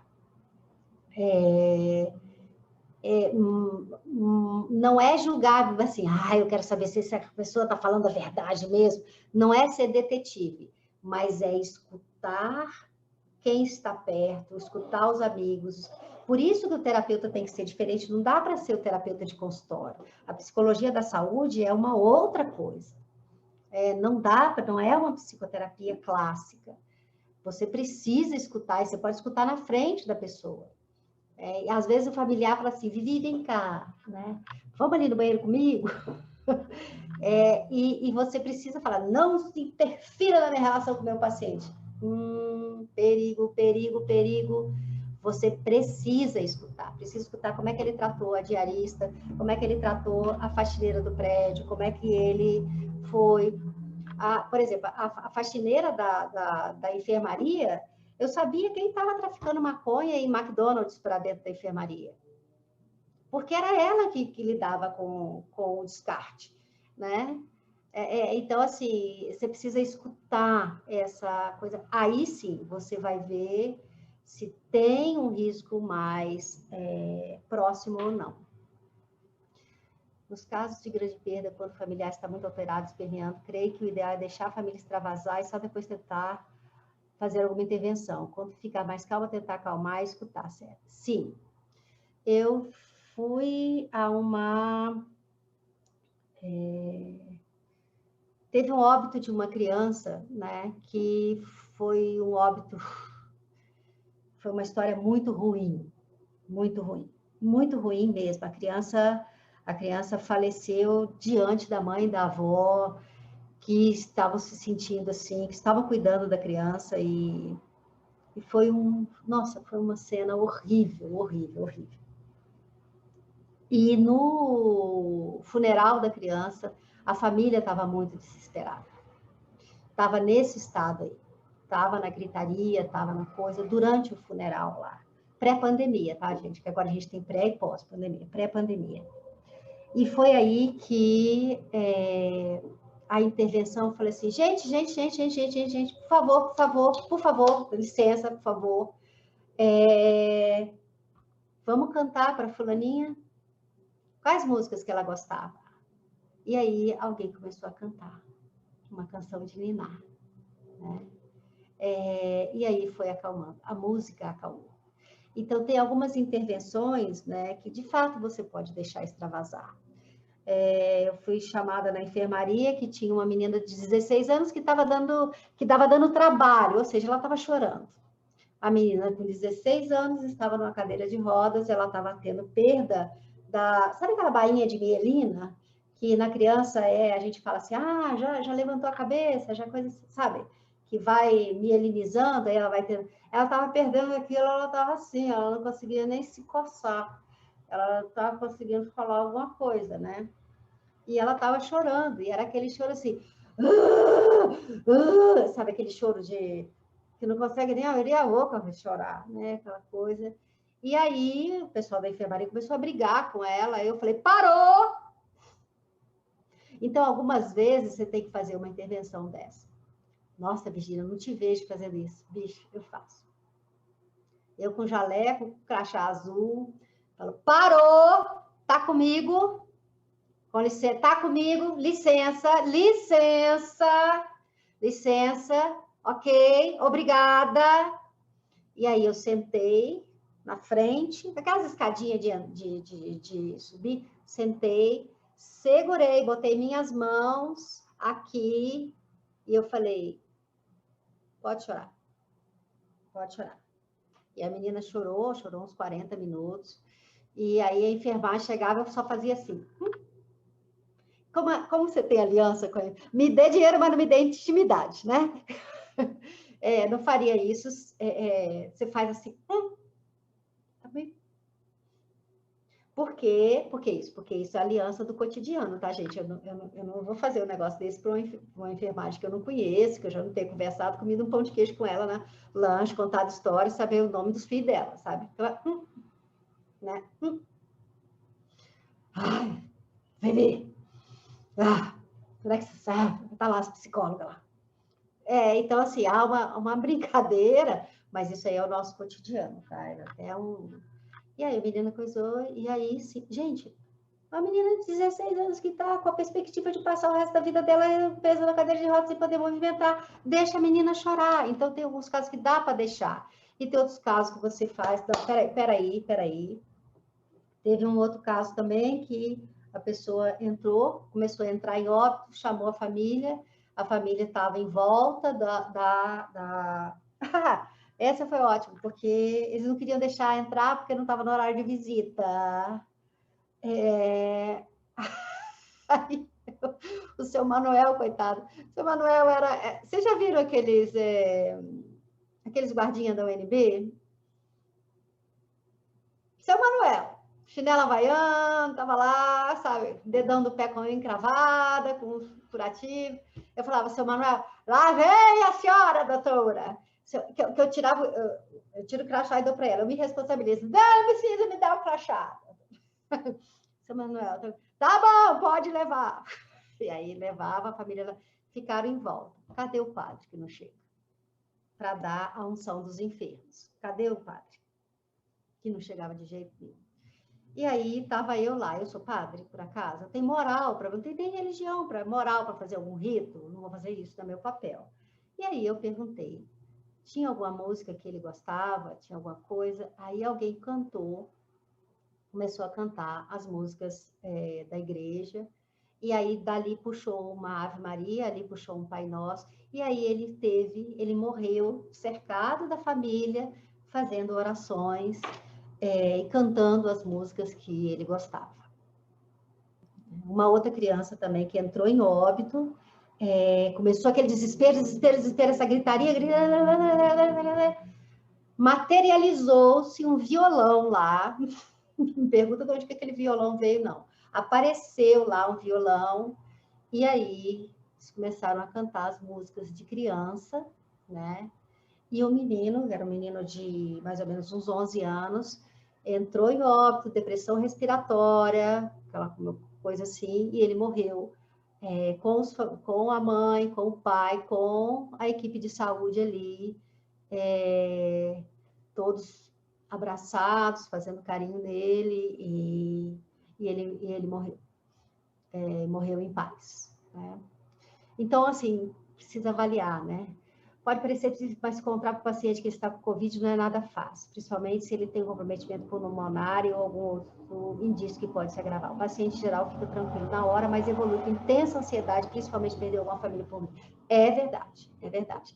Nessa mesa que eu tive com o Lelê, ela teve também uma psicóloga de uma rede de unidades de UTI de São Paulo, onde até UTI privada, eu esqueci o nome dela, que ela falou assim, vivi em uma família, eles perderam 10 pessoas, numa única família, naquela UTI, em uma família, 10 pessoas. E essa sequência de perda foram 2 médicas, também que assim, a família tinha uma conexão com essa médica, e essa médica faleceu de Covid, naquela UTI. Então, foram muitas perdas. É verdade. Por isso, o monitoramento do paciente é muito importante. Ai, Virginia, mas eu vou ficar ligando para o paciente? Vai ligar para o paciente. Como é que você está? O que você fez? Isso é muito importante. E aí vem o protocolo para você sentar o paciente e falar assim, olha, aconteceu isso. E aí o médico dá todo esse caminho. Já tinha residente que tinha que fazer isso, coitado, residente para a gente que é mais velho, né? É menino, né? Então, segurava na mão do residente e fala, eu vou contigo, você vai dar conta, vamos lá. Então, segurava ali, ficava com a mãozinha em cima do braço do residente, né? E aí o residente assim, fofa aí, Gigi, espera só um pouquinho. Aí falava, alguém tem mais alguma pergunta para o doutor? Então ele falava, assim, eu queria saber o que vocês entenderam do que ele falou. Porque ele pergunta assim, ele fala, houve uma evolução de uma coisa, de uma massa óssea no flanco superior esquerdo, não sei o que, porque no corte sagital, não sei o que.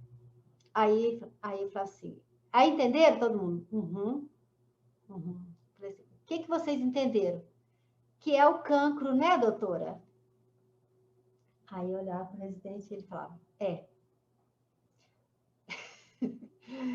Alguma outra pergunta? A gente já estava desconfiado. Muita gente também desconfia. Quando a pessoa está sofrendo e não quer falar, fica calado, quando quebrar o silêncio, ou isso deve partir sempre da pessoa. Carolina, agora você me apertou sem me abraçar. Pelo seguinte, a gente fica sempre naquela... O psicólogo que vai fazer intervenção de urgência e emergência, ele precisa ser ativo. Ele precisa ser ativo. Os momentos de silêncio, eles são necessários. Você suportar aqueles momentos de silêncio. Mas não dá para você deixar a pessoa ir embora sem você ter uma boa noção do que está rolando. E aí vem o ninguém larga a mão de ninguém. Aí vem que às vezes você que é psicóloga, ele não quer falar com você, mas ele fala com a voluntária. Ele fala com um outro paciente. Ele fala com o médico. Ele fala com uma outra pessoa. Teve um senhor também que a gente cuidou dele, em cuidados paliativos, que a esposa dele, ela tinha tudo para ser aquela pessoa que é discriminada em alguns meios. Sabe aquela pessoa evangélica com o cabelo lá no teto, com aquela roupa até aqui, com a roupa que é aqui, que vai com aquela saião, não sei o que. Gente, mas essa mulher tinha uma energia boa. Sabe? Sabe? Ela tinha uma energia boa, cuidava do marido dela. E eu falava assim, você não quer vir trabalhar aqui comigo, não? Sabe? Porque quando você está aqui, eu não tenho trabalho, né? E era ela fala assim, mas o que é isso? Esse cabelão assim, o que é isso, doutor? Eu falei, eu não sei o que você tem, não, mas você tem uma coisa boa aí. E ela passava a me acompanhar para ronda, para fazer ronda. Né? Ela cuidava lá do marido dela, falava assim, hoje eu vou ficar contigo. Eu falei, nossa, mas eu tenho a melhor companhia do mundo. Eu sei lá o que aquela mulher tinha, mas ela, às vezes, o que eles não falavam comigo, porque eu estava de jaleco branco, crachá azul, eles falavam com ela. Então, também a gente precisa dar uma largada nessa visão, porque não é a psicoterapia de consultório. Há de se respeitar os momentos de silêncio, mas não dá para você mandar a pessoa embora sem ter uma boa noção do que está acontecendo. Virginia, deixa eu aproveitar isso que você falou de não ser uma terapia de consultório, te agradecer, né, também pela palestra. Eu acho que para a gente que é psicólogo, ouvir você que faz uma atuação que é bem diferente do ambulatorial é muito rico, porque a gente fala assim, nossa, tem hora que parece que é completamente diferente. É como se fosse outra atuação, apesar de pressupostos em comuns, né? Então, a pergunta é um pouco prática. Quanto tempo leva, mais ou menos, um treinamento para o atendimento psicológico de emergência? Quanto tempo uma pessoa chega e você pode falar assim, olha, ela está... Eu não posso falar pronta, porque talvez pronta a gente nunca esteja, né? Quando você vai fazer esse atendimento, mas está capacitada, dá conta de fazer um atendimento. Rodrigo, a Maria Helena agora saiu do 4 Estações, ela está em voo solo e fundou o Instituto Maria Helena Souza Franco. E ela dá algumas capacitações, dá supervisões, dá outras coisas. Mas, deixa eu falar para você, assim, na boa, na real, as habilidades e competências necessárias a gente tem. O profissional de saúde, de uma maneira geral, tem. Que é talvez um pouco a diferença é que médicos, fisioterapeutas, enfermagem, eles já estão acostumados aos protocolos de emergência e já passaram para eles esses protocolos de emergência. Eles estudaram esses protocolos de emergência. E muitas vezes nós, da psicologia, a gente não estudou esses protocolos, até porque, desculpa aí, ó, é coisa pouca, é coisa que começou com as necessidades dos desastres, né? No livro da Helena, ela fala assim, olha, é importante você ter um jaleco, nesse jaleco é importante você ter uma garrafa de água, é importante você ter um bloquinho de anotações, lenço, eles criaram um colete. É importante você ter uma blusa de frio, de chuva, sabe?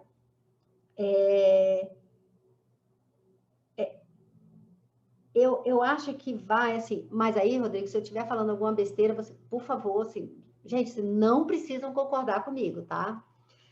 Mas eu vejo que boa parte é você ir lá e construir o seu serviço lá. Né? Você não vai ter uma sala, você não vai ter... O problema é que às vezes você não tem uma cadeira, né? Mas assim, até no hospital público mais precário, você puxa um banco e senta a pessoa lá, né? Ir lá e escutar. Escutar, ver, conversar com a equipe, essa de falar assim... Luciana, o que você viu? Luciana, olha, o comprometimento dele está grave. Eu não sei se ele está tendo clareza desse comprometimento está grave. Ele chorou muito por causa da esposa. Aí você fala assim, esposa? A esposa dele morreu mês passado. Aí você fala, nossa, ele está doente, a esposa dele morreu no mês passado. A Luciana te dá um dado que ele não te falou. Então você fala, então peraí, então ele está com Covid, com processo de luto junto? Né? Aí você volta lá no paciente, aí você vai lá, aí a Kellen chega e fala assim, a Kellen dá continuidade ao seu atendimento, aí ele precisa ter ideia que ele é atendido por um grupo, por uma equipe. Vivi, então não tem o vínculo é com a equipe, é com o grupo. Porque a gente trabalha muito a questão do vínculo. De modo que, se não está você, está Kellen. Se não está Kellen, está Marta. Se não está Marta, está... Deixa eu ver os nomes aqui. Tá Rosimeire, se não tá Rosimeire, tá Alzerina, se tá Alzerina, tá. Luciana, se não tá Luciana, tá. Ana Lúcia, e depois volta. Isso é uma característica do atendimento de urgência e emergência. Ah, Vivi, e o sigilo?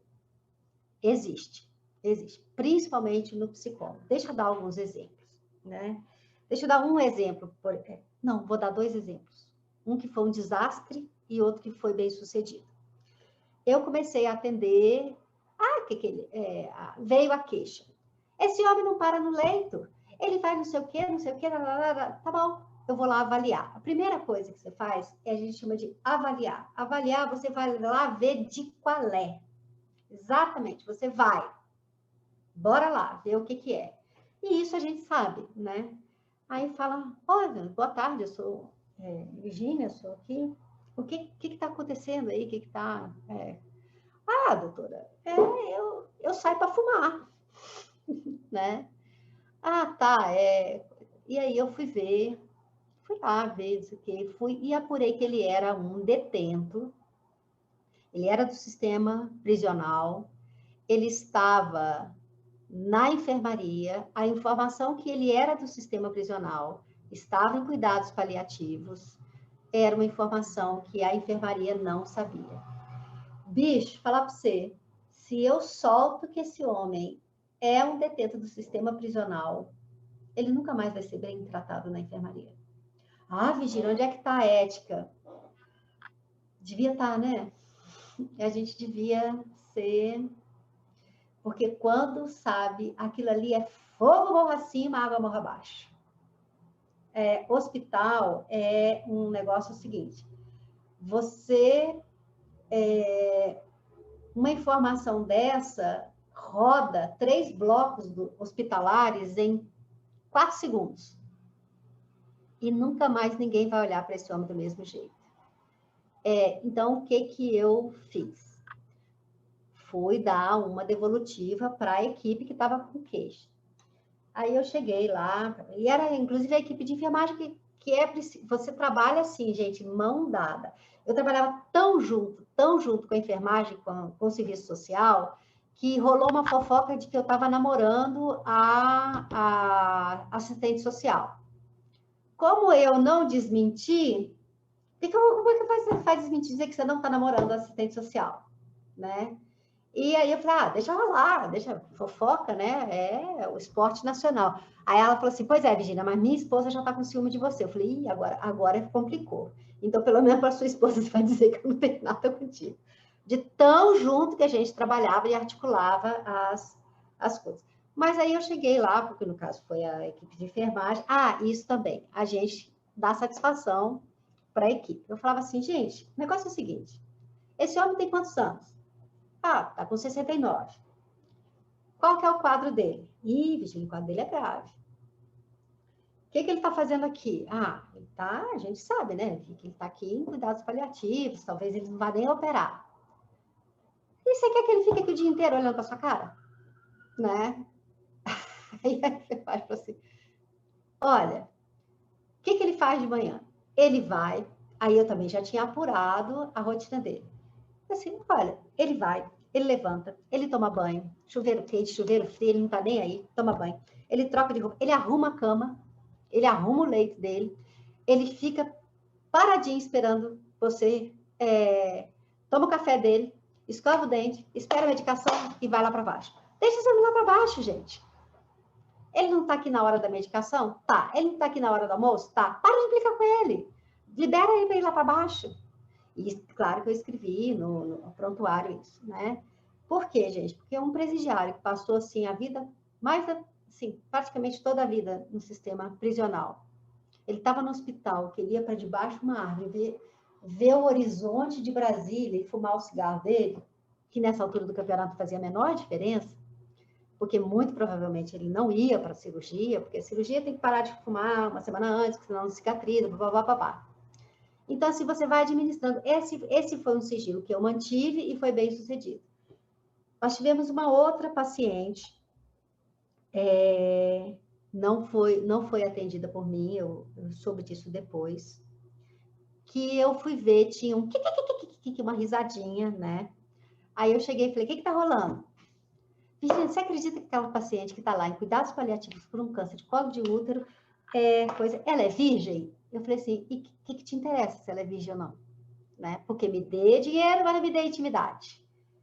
Não, Virginia, olha só, gente, do momento em que uma alma que não tinha o que fazer colocou no prontuário dessa mulher uma informação absolutamente desnecessária, que essa mulher não tinha tido experiência sexual anterior. Essa mulher escutou inadequações até o último dia de vida dela. E foi uma situação difícil de administrar. Eu, por pouco, não estourei com o povo lá. Porque também, se você começar a brigar com todo mundo, não vai rolar, né? Essa mulher ouviu toda a sorte de inadequações. Do naipe. Por isso que eu falo com a minha filha para dar. Porque senão, olha aí, ó, tá morrendo com câncer de colo, nunca deu. Deste naipe. Então, quando vi os acompanhantes estavam sabendo, a coisa estava sabendo, outro estava sabendo, um plantão sabe para falar com o outro. E foi muito, muito, muito difícil administrar as inadequações que essa mulher, que estava morrendo, escutou. Então, assim, tem o sigilo? Tem o sigilo. Mas é algo que a gente consegue administrar, não se mantém sigilo por aquilo que é importante. Tinha uma outra paciente também que houve uma queixa de que ela estava overreaction, né? Ela estava reagindo demais a procedimentos invasivos, né? Agulhada, não sei o quê, e que isso devia ser alguma frescura. Eu apurei a história dela, aí foi de uma maneira mais privada. Essa mulher sofreu todo tipo de violência que vocês puderem imaginar. Todo tipo de violência, desde a mais tenra idade. E aí, o que foi a minha conclusão? De que, e eu botei isso ao prontuário, histórico de desenvolvimento compatível com alteração no sistema nociceptivo. Pronto. Não falei que ela tinha sofrido, eu falei que ela tinha um histórico de desenvolvimento compatível com... Porque quando uma pessoa sofre de violência, a forma dela transmitir a informação dolorosa muda. E é por isso, por exemplo, que hoje, criança que foi grande queimado, criança que apanhou demais, ela sente dor de uma maneira diferente de uma criança que não sofreu isso, de um adulto que não sofreu isso. Criança que passou fome, criança que, né? E por isso que hoje a gente tem tantos protocolos de analgesia para criança que não tinha nos anos 80, quando se fazia cirurgia em criança sem anestesia, né? Tem casos clássicos disso aí. E aí eu fui para a enfermagem e falei assim, olha, não, que essa mulher tem não é frescura, ela de fato tem uma alteração no sistema dela de sentir dor, e ela de fato. Então, toda vez que vocês forem fazer um protocolo de invasivo nela, me chamam. E eu vou fazer uma técnica de relaxamento distrativo, que é de eleição para esses casos. Aí, tá. Agora, deixa eu falar um detalhe. Era uma paciente negra. E a gente tem... E a gente tem, por exemplo, má conduta com pacientes negros. Menos analgesia, cicatrizes maiores, menos consideração com queixa pós-operatória. Tem uma série de dados que a gente tem, de repente, sabe aquele prestar atenção com quem que você está falando, né? Como outras pacientes, por exemplo, tinham pacientes que eram prostitutas, homens que faziam transformações corporais e que eram profissionais do sexo. Também a gente tinha que ter cuidado para que eles não tivessem um tratamento diferenciado. Diga, Zerina. Tá sem... Vivi, sou eu. Eu sou a neta da Alzerina Beatriz, inclusive eu sou sua aluna na Católica. Ai, que tudo. E quando eu fiquei sabendo que ia ter reunião com você, eu falei para minha avó, eu não vou perder e você não pode perder também. É a Vivi. Essa aqui é minha avó, Zenina. Oiê, tudo bem? E eu queria saber se você tem como me disponibilizar os slides, porque minha avó queria dar uma olhada de novo. Tá, é para distribuir para todo mundo os textos também. Aí eu posso te mandar pelo e-mail institucional? Tá? Eu posso te solicitar os slides pelo e-mail institucional lá da Católica? Pode até. Eu peço para os CFOR. Você mandou, enviou aquele material para que fosse disponibilizado, né? E qualquer coisa tem o Disque Vivi. Ah, sim. E, gente, assim, só para falar, como aluna, ter aula com a Vivi é sensacional. Sim, eu tenho muito interesse em ir para a área hospitalar. Eu fico na dúvida se eu vou para hospitalar, se eu vou para criminal. Mas, assim, eu tô ansiosa, eu falo todos os dias aqui para minha avó, do quão ansiosa eu tô pelo estágio com a Vivi. Olha só, que bom! Você gosta de emoções, hein? Você gosta de emoções, né? Hospitalar, o criminal. Eu gosto de desafio, eu quero pesado. O mais pesado que tiver para ir, eu quero ir. Que coisa boa, parabéns. Virgínia inspirando aí a geração, tá vendo? Tá vendo, né, doutora Luciana? Pois é. Virgínia, eu quero também falar só um pouquinho sobre a escuta, o quão é importante, né, e relatar uma vivência que eu tive no HRT Itaguatinga. Quem está falando? Uma amiga minha. Oi? A amiga minha, ela chegou... A dona Alzerina. Ela chegou ao HRT com uma dor, né, abdominal, e certo que encaminharam para a ginecologia. E chegando lá, o médico começou a fazer uma pergunta, eu acho que ele não era só médico, ele era um psicólogo também, eu imagino, né? Pelo menos, se não fosse formal, mas... E ele começou a conversar com ela, e ali ela foi expondo o problema dela, um problema que ela estava passando e tudo, e ela ficou numa triagem. Ela me falou por volta de 1 hora, se não foi isso, foi próximo. Aí, logo no final, ele perguntou assim, então, vamos fazer os exames, vou encaminhar a senhora, e ela falou assim, doutor, eu não... E ele falou assim, a dor. Aí ela falou assim, passou. Então, ela estava sobrecarregada, e ele disponibilizou aquele tempo onde ela falou, ela saiu até envergonhada, mas ela foi fazer os exames, mas a dor já não era tão intensa quando ela estava, quando chegou, né? Então... Na verdade, a escuta é uma coisa, assim, importantíssima. Ela estava sobrecarregada, né? Então, é isso. Eu achei assim, super interessante e ela contou isso para todos. Foi uma coisa, assim, todos ficaram admirados e com a generosidade do médico de ouvi-la, né? Então, realmente, foi assim, maravilhoso. Foi o que curou a dor. Ela não precisou de mais nada. Foi essa escuta. A escuta é a intervenção, né? O pronto-socorro, uma vez chegou um rapaz para lá de bêbado. Aí a gente tem uma coisa, que é o que a gente chama de o paciente difícil, que é o não comunicante. Aí você tem quadros demenciais, mas ele estava muito bêbado. Isso foi num outro hospital. E aí ele falou, eu soube o dia seguinte, né? Ele falou assim, doutor, eu engoli uma colher. E os amigos dele, também, sabe quando junta assim, 2 bêbados para levar um bêbado para o pronto-socorro, né? E os amigos dele, aí ele falou assim, mas eu engoli uma colher. E então, fizeram o protocolo lá de glicose, não sei o quê. O cara falou assim, escolhe um número de 1 a 5. Ele falou 3 miligramas de... Ele, de fato, havia engolido uma colher de refeição, uma colherinha pequenininha, e ele morreu no dia seguinte no pronto-socorro com uma hemorragia interna. Então, também, assim, a gente, por mais trêbada que a pessoa esteja, por mais absurdo que seja, ou no meio daquela fala lá, tem alguma coisa que você pode fazer, né? A gente teve lá na UNB, teve um semestre lá que foi pancada.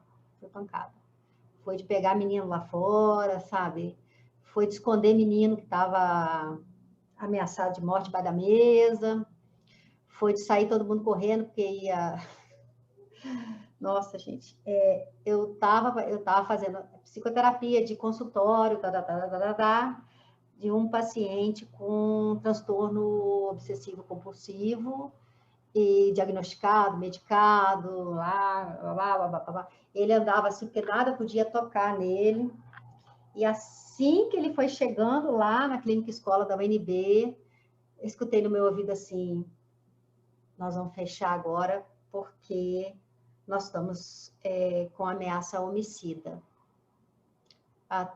Havia uma pessoa que estava armada e disse que ia matar todo mundo lá da clínica. Que parece que teve um desentendimento lá, que não foi comigo, não foi comigo. Aí eu falei assim, gente, o que eu vou fazer? Um paciente com um transtorno obsessivo. Aí eu tive que apelar para a relação. Eu falei, hoje eu não vou te atender aqui. Abri a porta do meu carro e, assim, o motorista tinha acabado de deixar ele foi embora. E eu falei assim, eu vou te atender num lugar melhor. E aí eu abri a porta do carro, ele tentando entrar sem tocar em nada, porque aquilo para ele ia despertar uma crise de ansiedade. Eu sumi com esse paciente lá da UNB, porque a gente estava sob ataque, né? Fechou todo mundo lá. E levei para o consultório, tentando abrir tudo assim. E aí ele sentou e eu falei, como é que você está? Ele falou, agora eu estou bem. Agora eu estou bem. E aí começou a falar do paciente grave, né?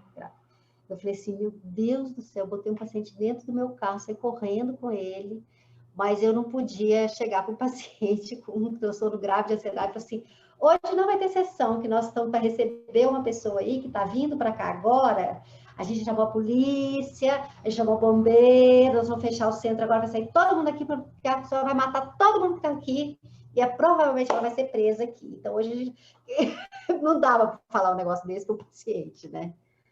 Então, é muito isso, assim, cada situação. Digo. Bom, pessoal, olha, a gente precisa encerrar. Já não está assim. Acho que se deixar, a gente vai ficar aqui até amanhã. Eu queria até fazer uma pergunta, muito bom. mas eu acho que Cássia, por favor, fala. Não, era só para saber, Virgínia. Você lembra de mim, né, Virgínia? Cássia? Lembro. Lembra de mim? Lembro. Pois é, eu queria te perguntar como é que é essa pós-venção que vocês fazem no hospital por perda de Covid. Vocês fazem isso mesmo depois que a pessoa sai do hospital? Isso. Como que é feito isso? Pelo telefone? Várias formas. Por exemplo, a gente faz isso na clínica escola. Por exemplo, a Luíse. A Luíse foi uma morte que foi noticiada.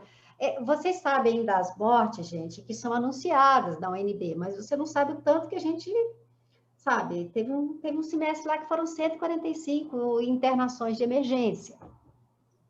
Então, foram 145 sucessos, mas quando a gente tem um fracasso, né, aí explode. A Luíse, por exemplo, foi um feminicídio lá e um grupo de psicólogas. Aí, gente, para de pensar individualmente. Profissionalmente, para de pensar. Você está sempre em bando, né? Você está sempre em grupo, você está acompanhado de um outro profissional de saúde, interessa qual é a formação dele, sua, vamos, eu com ela, eu com aquela, sabe? Todo mundo junto. E aí, foi feita uma pós-venção lá no departamento de biologia com os estudantes, que estavam muito angustiados. Essa pós-venção ela é criada pela comunidade. Então, foi criado um jardim para a Luíse, o laboratório levou o nome da Luíse. Então, foi um conjunto de coisas que foram feitas, que tinham significado para aquela comunidade, para lidar e se recuperar daquele impacto, né? O outro suicídio que a gente teve lá... Mas a Covid também vocês estão fazendo isso, Virgínia? O problema da Covid é que a pessoa não quer passar perto do hospital, mas nem por um decreto. Então, muitas vezes a pós-venção ela é feita online, com segurança, mas que é essa escuta E porque vai começar, aí é o tema para outra coisa, o grande processo de luto. Porque se antes a gente tinha que luto era 40 dias, hoje a gente sabe que luto é sem tempo. A gente não sabe qual é o tempo do luto. Tá bom, obrigada. Gente, olha, então eu queria agradecer mais uma vez a participação de todos vocês. Virgínia, não tem nem palavras para te agradecer. E eu acho que também não tem nem palavras para descrever essa palestra sua, assim. Ah, imagino. Vai tirar fotinha? Maravilhosa. Os estudantes tiram fotinha, se dá tela, todo mundo se prepara. Prepara, está sendo gravada a apresentação. Mas, assim, muitíssimo obrigado mais uma vez, em nome do Departamento Médico, eu agradeço a sua participação. Eu acho assim que, como eu disse, não tenho palavras para poder descrever a riqueza que foi essa aula sua. Obrigada. Tá bom? Muito obrigada. Então, eu queria dar uma boa noite a todos, agradecer. A gente volta no dia 13 agora apenas com uma palestra sobre intoxicações e envenenamentos que vai ser dada pela doutora Andréia Amoras, tá certo? Então, muito obrigada, boa noite a todos. Tá? Recebam o meu carinho, obrigada, minha admiração, viu?